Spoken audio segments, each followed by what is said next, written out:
Hey folks, Farmer Mike here, hanging out at the tavern once again. First of all, I want to say happy birthday to my mom, who still thinks I should be a history teacher, and she thinks that because she has more faith in me than I have in myself, and she always has had that kind of faith in me. If you have the option, moms like that are really cool to have. Anyway, I want to talk today about Washington, Rahm Emanuel, and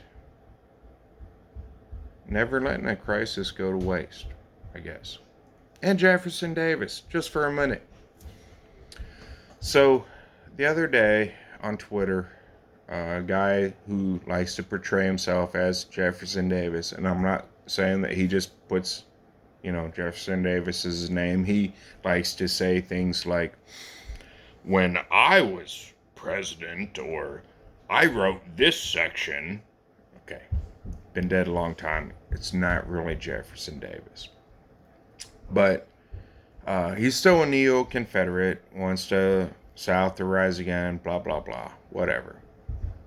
Probably won't admit it yet, but he would love to have people back in irons. All right, I said all that to get on this subject. When Rahm Emanuel said, never let a crisis go to waste, he took a lot of flack for that. And I'm not here to apologize for Rahm Emanuel because I don't really care for him either. But all he did was say the thing that you're not supposed to say. We've been doing it for a long time. You're just not supposed to say it out loud. Uh, right after the Constitution was signed, right after Washington took office. Considering the ink of the time, it may not even been dried yet. When in 1791, St. Clair got basically got his ass kicked by the Northwestern Indian Confederation, Shawnees, Ottawas, uh, Chippewas, a bunch of nations in there, leftover Iroquois, a bunch of nations in there. And Washington used that moment, not just Washington, but the federal government used that crisis to advance things they wanted to advance. For Washington slash Hamilton, it was building a federal army, building the treasury, putting us on the map with European continental powers with the military. For Congress, they had their first congressional committee investigation, which leads back to Washington for the first time invoking executive privilege.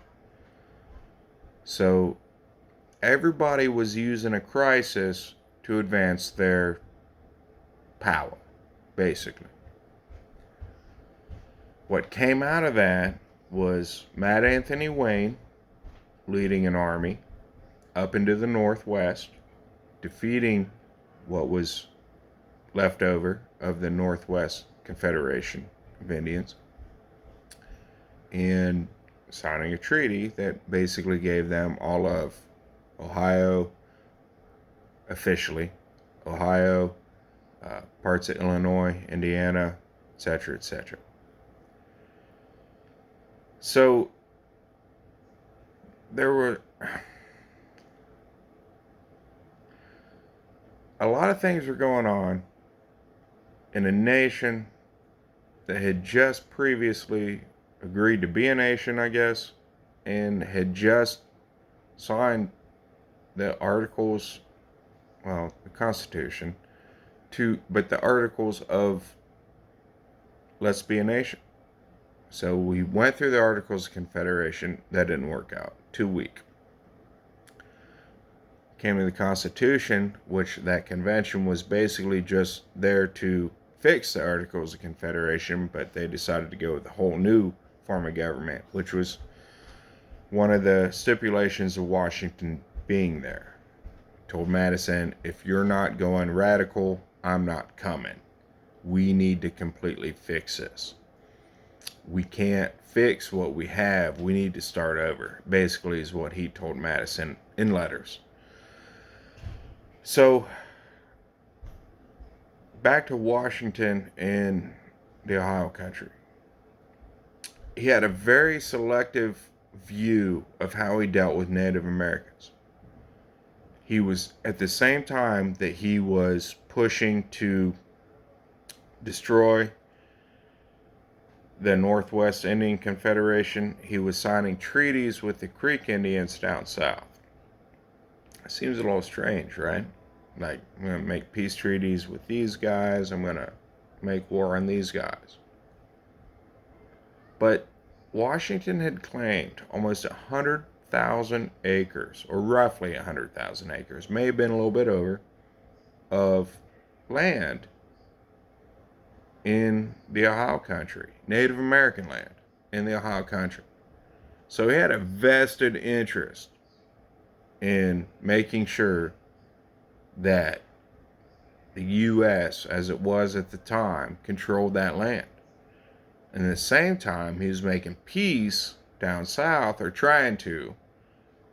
Georgia militias wouldn't allow that. They went over the mountains and started wars anyway. But he just, I guess what I'm getting at, I guess I said all that to say this.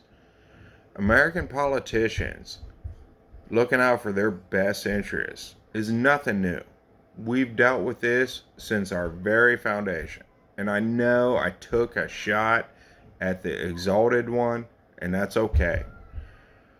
They were just human fucking, sorry, Mom, human freaking beings. Alright?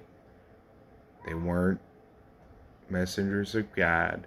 They weren't heroes. They were human beings doing the best they could do and trying to get by and build a nation. And we need to keep that in mind sometimes, I think. Sometimes I think we put them on too high of a mountain, too high of a pedestal. Historian Joe Ellis is famously said, well, to me famously said, that there are no words on the Washington Monument, tellingly.